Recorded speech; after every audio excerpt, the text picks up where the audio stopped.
8:30 को आपका एक्सीडेंट होता है और 9 o'clock आप मेंस की एग्जाम देने जा सकते हैं। इंटरव्यू से पहले 1 महीने तक आप हॉस्पिटलाइज्ड है और उससे 1 वीक पहले आप दिल्ली जाके उसकी प्रिपरेशन कर सकते हैं। तो luck has to come with you, उसको आना पड़ेगा और आपको आईपीएस बनाना पड़ेगा। मैं एग्जाम के लिए निकला, मेंस मेरा था, सुबह GS3 का पेपर था। 8:30 को मेरा स्कूटी स्लिप हो गया, मेरा लिगामेंट इंजरी हो गया, लेफ्ट हैंड में इंजरी था, सीट से ब्लीडिंग हो रहा था। लेकिन मेरे पास 2 ऑप्शन थे।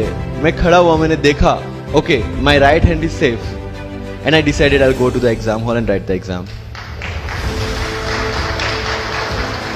मेरे पास 2 ही ऑप्शन थे, या तो मैं वहां से उठ के रोने लगूं, यार मेरे साथ ही ऐसा क्यों हुआ, मेरा एक्सीडेंट हो गया, मेरा मेंस खराब हो गया और हॉस्पिटल जाओ, या दूसरा ऑप्शन था कि मैं देखूं कि मैं 3 घंटे और सरवाइव कर सकता हूं। हाँ कर सकता हूं। मैं मेंस के लिए एग्जाम हॉल में गया। ये जितने भी फोटोग्राफ्स लगे हैं, सर ने जैसे बताया कि जितने भी इंसान सक्सेसफुल हुए, अगर आप उसकी लाइफ स्टोरी देखेंगे तो कहीं ना कहीं एक मोमेंट आता है जहां पे वो इंसान की जो स्ट्रगल है वो पीक पे हो जाते हैं। वो इस मोमेंट पे आपको डिसाइड करना है कि आपको वहां से यू टर्न लेना है या आपको वहां से आगे निकलना है। इन सब लोगों ने डिसाइड किया कि उनको वहां से आगे निकलना है। एंड दैट इज द फंडा ऑफ लाइफ।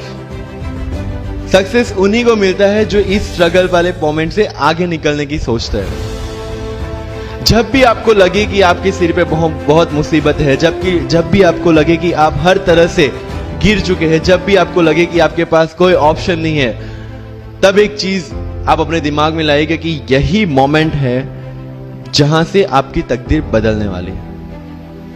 क्योंकि डायमंड जो होता है वो जितना ज्यादा घिसता है उतनी ज्यादा उसकी वैल्यू होती है। सोना जो होता है वो जितना ज्यादा तपता है उतनी उसकी वैल्यू होती है। अगर आप जिंदगी में तप रहे हैं, अगर आप जिंदगी में घिस रहे हैं, अगर आपको लग रहा है कि आप हर तरह से मुसीबतों में गिरे हुए हैं, तभी आपकी जो वैल्यू है वो बढ़ने वाली है। और यही मेरा एटीट्यूड रहा है। लोग बोलते हैं कि तुम्हारी फाइनेंशियल कंडीशन ठीक नहीं थी, पापा इलेक्ट्रिशियन थे, मम्मी हाउसवाइफ थी, डायमंड के कारखाने में काम करती थी, उसके बाद उन्होंने मैरिज में रोटियां बनाने का काम किया और उस तरह से मैं पढ़ा। लेकिन जब मुझे पूछा जाता है कि ऐसी कौन सी चीज है आपकी लाइफ में जो आप बदलना चाहते हो, एंड आई सेड नथिंग। क्योंकि अगर वो चीजें नहीं होती मेरी लाइफ में तो शायद आज आपके सामने मैं नहीं होता। तो अगर लाइफ में प्रॉब्लम्स है, अगर लाइफ में स्ट्रगल है, जैसे सर ने बोला है struggle is a part of life and I strongly believe in that. Bharat वर्ष का सपना चंद्रगुप्त ने देखा, चाणक्य ने देखा, और उस भारत वर्ष को बनाने के लिए जब ये संघर्ष जारी था और तब राजा धनानंद की डॉटर दुर्धरा से चंद्रगुप्त को प्यार हो जाता है, और जब चाणक्य उनको बोलते कि नहीं तुम्हें उससे दूर रहना है, तब चंद्रगुप्त बोलता है आचार्य कभी कभी सोचता हूं कि जिंदगी में या ये भारत के सम्राट बनने के लिए इतना त्याग, इतना बलिदान ना देना होता तो। और तब चाणक्य रिप्लाई करते हैं तो हर कोई भारत का सम्राट होता। This is the fundamental rule of life. अगर आईएएस बनने के लिए, आईपीएस बनने के लिए सैक्रिफाइस करना नहीं पड़ेगा, अगर उसके लिए आपको त्याग नहीं करना पड़ेगा, तो आज पूरे इंडिया में हर घर में आपको आईएएस आईपीएस मिल जाएंगे। मुझे एग्जैक्ट डेट याद है, 23 मार्च को मेरा इंटरव्यू था।